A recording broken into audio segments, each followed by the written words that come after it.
जय श्री राम। राधे राधे। आज हम लोग एक ऐसे मंदिर के बारे में जानेंगे जहाँ पर स्त्रियों से दूर रहने वाले हनुमान जी को स्त्री रूप में ही पूजा जाता है। तो चलिए जानते हैं कहाँ पर है ये मंदिर और इसका रहस्य क्या है।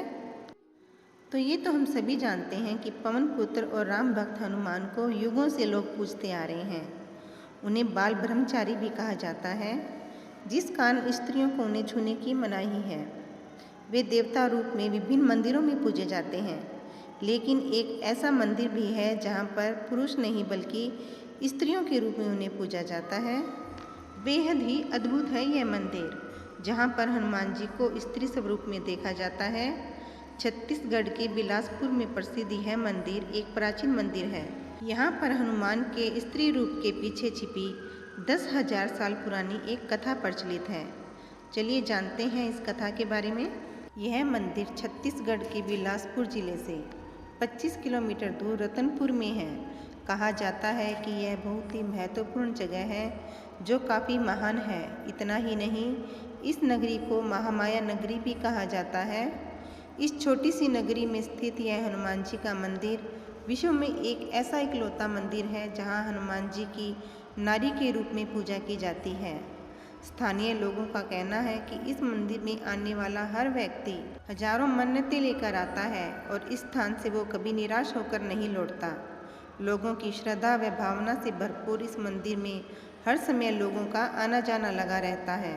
लेकिन यहाँ पर हनुमान जी को स्त्री रूप में ही क्यों पूजा जाता है?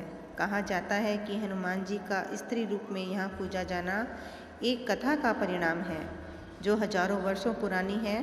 तकरीबन 10,000 वर्ष पुरानी बात है, जब एक दिन रतनपुर के राजा पृथ्वी देवजू जिन्हें एक शारीरिक कोढ़ था, वे इस रोग से काफ़ी उदास हो गए।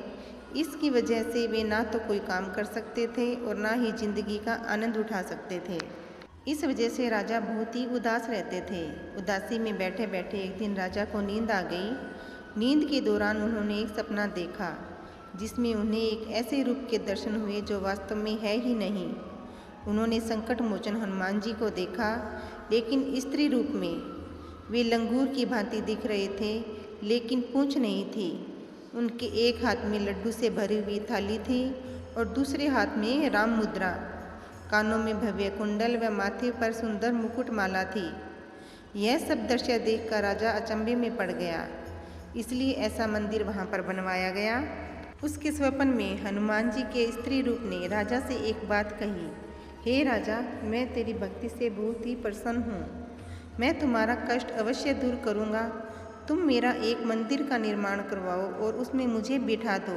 मंदिर के पीछे एक तालाब भी खुदवा देना जिसमें मेरी विधिवत पूजा करते हुए तुम स्नान करना।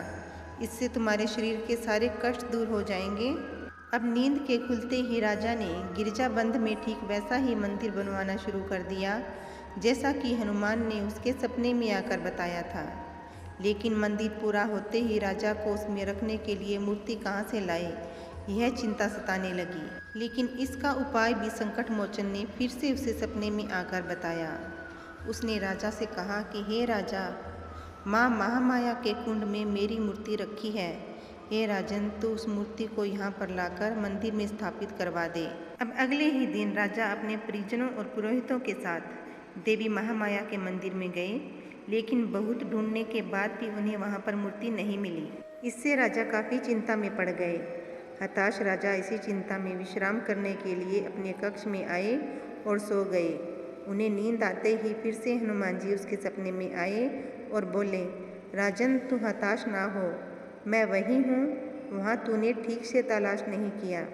उसी मंदिर में जहाँ लोग स्नान करने आते हैं, वहीं पर मेरी मूर्ति है। राजा ने वह मूर्ति खोजी तो वहीं पर उन्हें वह मूर्ति मिल गई जिसे राजा ने स्वप्न में देखा था। अब मूर्ति को पाते ही राजा प्रसन्नता से खिल उठा और जल्दी से जल्दी उसकी स्थापना मंदिर में करवाई।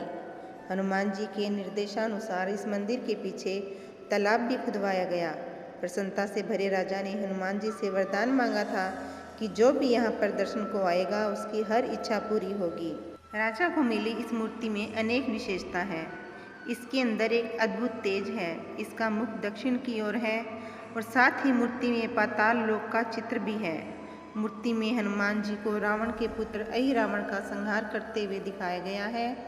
यहाँ हनुमान जी के बाएं पैर के नीचे अहिरावण और दाएं पैर के नीचे कसाई दबा हुआ है। हनुमान जी के कंधों पर भगवान राम और लक्ष्मण की झलक है। उनके एक हाथ में माला और दूसरे हाथ में लड्डू से भरी हुई थाली है।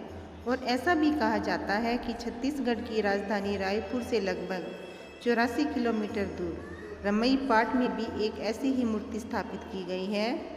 तो दोस्तों, आप लोगों को आज की जानकारी कैसी लगी? अगर वीडियो अच्छी लगी है तो कमेंट में जय श्री राम अवश्य लिखें। आप लोगों से फिर मुलाकात होगी। आप हमेशा खुश रहें और खुशहाल रहें। जय श्री राम। राधे राधे।